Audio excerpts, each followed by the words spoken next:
अस्सलाम वालेकुम। अच्छा जी, जो आज का हमारा टॉपिक है वो है न्यूमोकोनियोसिस।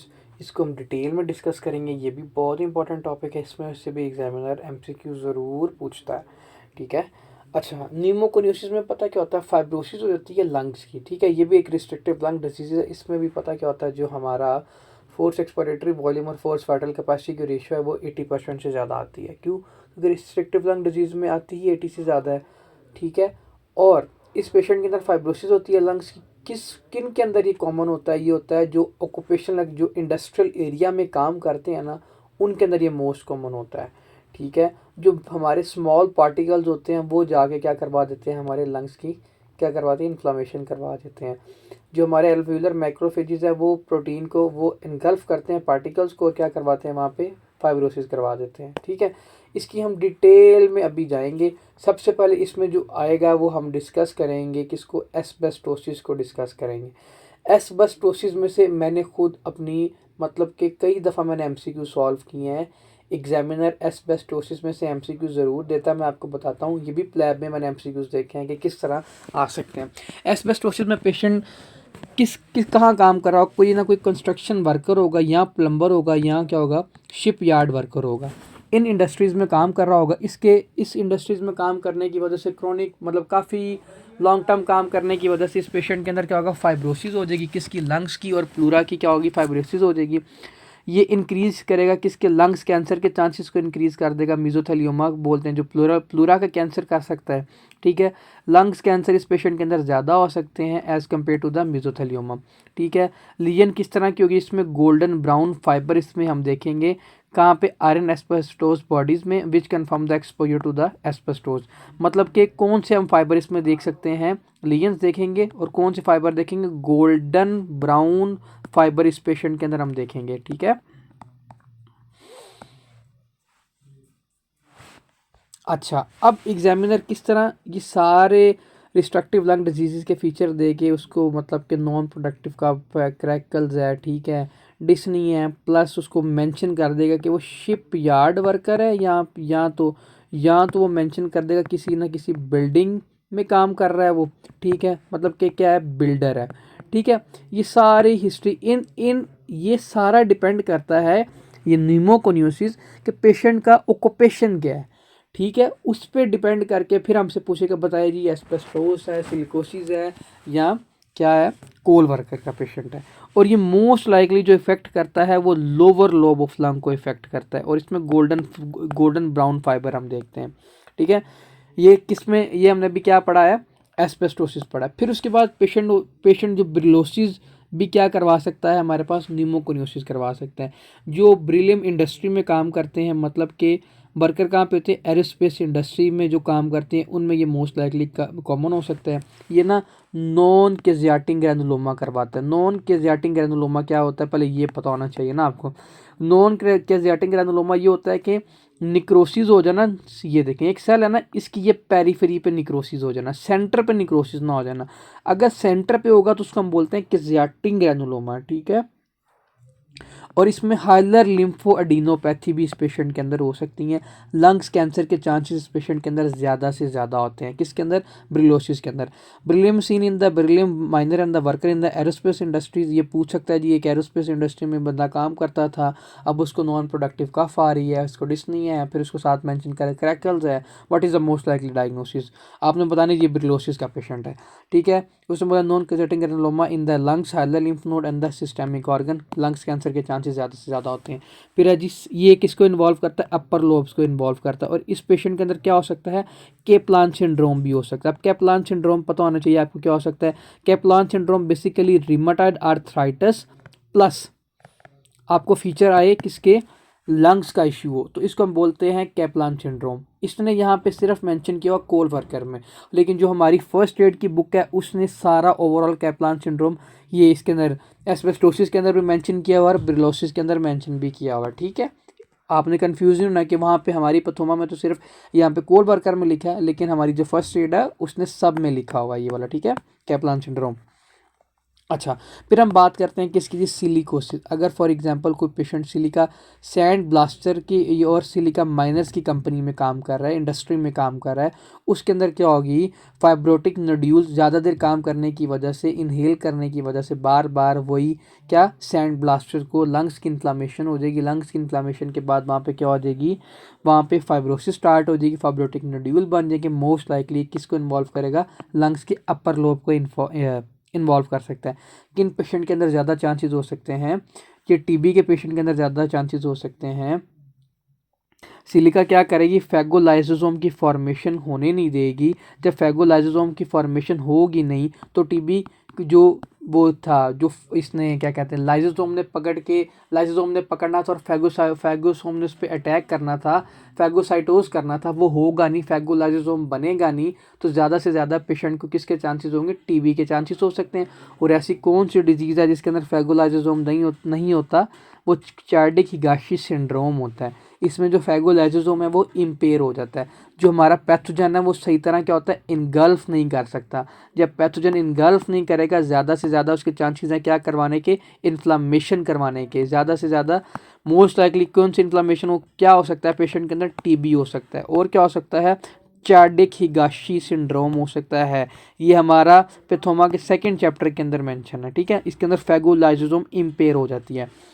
और ये किसके अंदर देखते हैं, हम सिलिकोसिस के पेशेंट के अंदर देखते हैं। वो मेंशन कर देगा रिस्ट्रिक्टिव लंग डिजीज के अंदर उसका जी, वो स्पायरोमीट्री पे हमें जो मिला है, क्या कहते हैं, force expiratory volume force fetal capacity की जो रेशियो है वो 80% से ज़्यादा। नॉन प्रोडक्टिव कफ है, पेशेंट को क्रैकल्स भी है, सिलिका इंडस्ट्री में काम करता है, इसके अंदर सिलिका सैंड ब्लास्टर के अंदर काम करता है। What is the most single likely diagnosis, तो आपने क्या बताना है, पेशेंट को क्या है, निमोकोनियोसिस है, सिलिकोसिस कंपनी में काम कर रहे हैं, ठीक है। फिर हमारा आगे क्या है जी, कोल वर्कर। ये ज़्यादा अच्छा टॉपिक हमारा उस पर फर्स्ट स्टेट पे भी मेंशन किया हुआ है। कोल वर्कर निमोकोनियोसिस में क्या होता है कि जो कार्बन डस्ट से बार बार क्या हो, कार्बन डस्ट उसके अंदर जाए और कोल माइनर्स की इंडस्ट्री में वो काम कर रहे हो, ठीक है। इसके अंदर क्या होता है, मैसिव एक्सपोजर क्या करता है, फाइब्रोसिस करवा देता है, किसकी, लंग्स की करवा सकता है। उसको हम क्या बोलते हैं, ब्लैक लंग्स। ज़्यादा से ज़्यादा एक्सपोजर होने की वजह से पेशेंट के अंदर क्या होगा, लंग्स उसके क्या होंगे, ब्लैक हो जाएंगे, ठीक है। ये आपने याद रखना है। पेशेंट कैसे आ सकता है, कैप्लान सिंड्रोम की हिस्ट्री के साथ आ सकता है, रिमाटाइड आर्थराइटिस प्लस। और पेशेंट को क्या हो सकता है, लंग्स इशू। लंग्स में भी कौन से इशू हो सकते हैं, रिस्ट्रिक्टिव लंग डिजीज हो सकती हैं पेशेंट के अंदर।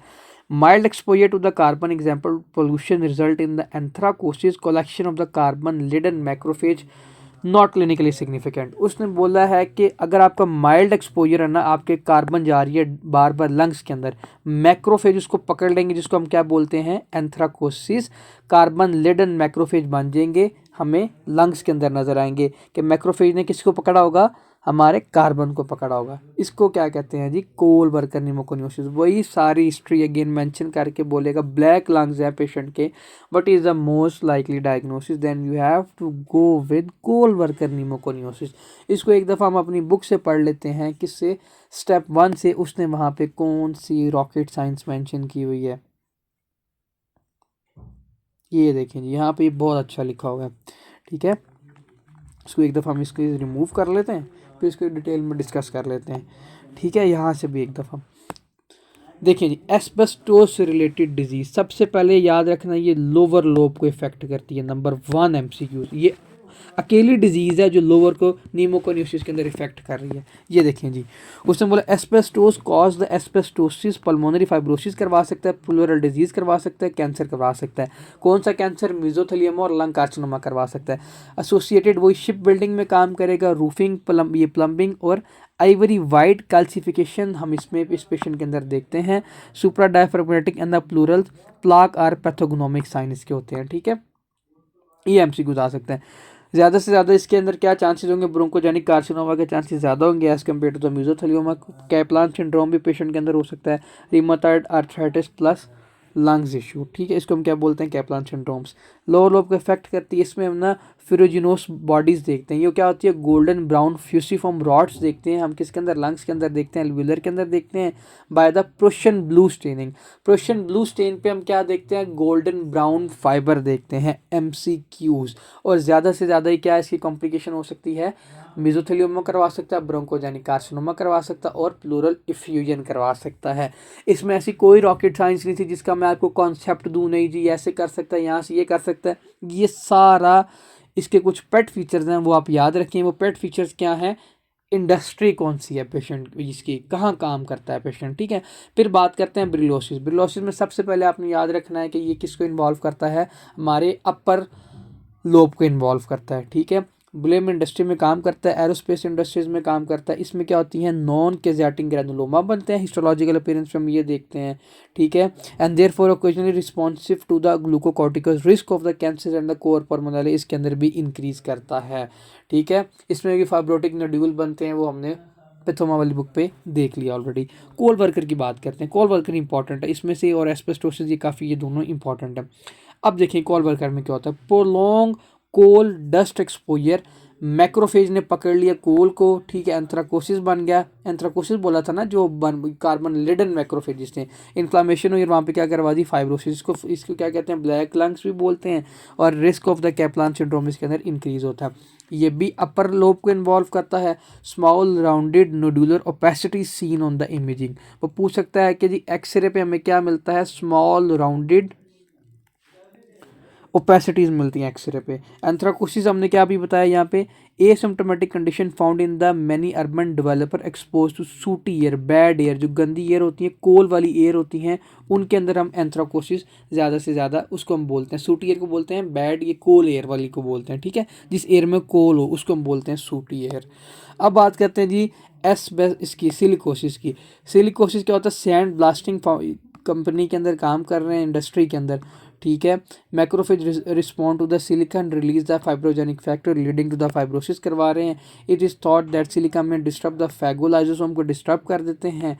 देखिए जी, जब फैगोलाइजोसोम बनेगा नहीं, ठीक है, पैथोजन ट्रैप नहीं होगा, पैथोजन ट्रैप नहीं होगा तो पैथोजन बार बार अटैक करेगा, मोस्ट लाइकली टीबी कर सकता है और चार्डी-काशी सिंड्रोम हो सकता है पेशेंट के अंदर। रिस्क ऑफ द कैंसर इसमें भी बढ़ जाएगा, कोर पल्मोनाले होता है और इसमें भी कैप्लान सिंड्रोम होता है। इस पर हम क्या देखेंगे, एक्सरे पे एग शेल कैल्सिफिकेशन देखेंगे। वेरी इंपॉर्टेंट MCQs कि एग शेल कैल्सिफिकेशन हम किस पे देखते हैं, तो वो हमारा क्या है, सिलिकोसिस के अंदर देखते हैं। याद रखना ये सारा रट्टा है, मैं इसमें आपको कोई कॉन्सेप्ट नहीं दे सकता। सिर्फ क्या हो रहा है, एट द एंड इन्फ्लामेशन होके फाइब्रोसिस हो रही है और नोड्यूल्स बन रहे हैं, ठीक है। बस अगर कोई पॉइंट था वो था टीबी वाला, फैगोलाइजोसोम हो नहीं रही, ठीक है, और इसकी वजह से पेशेंट के अंदर जो टीबी है वो बार बार अटैक करेगा, चार्डी-काशी सिंड्रोम हो सकता है इस पेशेंट के अंदर। उसके अंदर भी क्या होता है कि आपकी क्या होगी, फैगोलाइजोसोम नहीं होगी। ये आज का टॉपिक था। किसी का भी कोई भी क्वेश्चन हुआ तो वो कमेंट सेक्शन के अंदर पूछ सकता है। अल्लाह हाफिज़, ठीक है।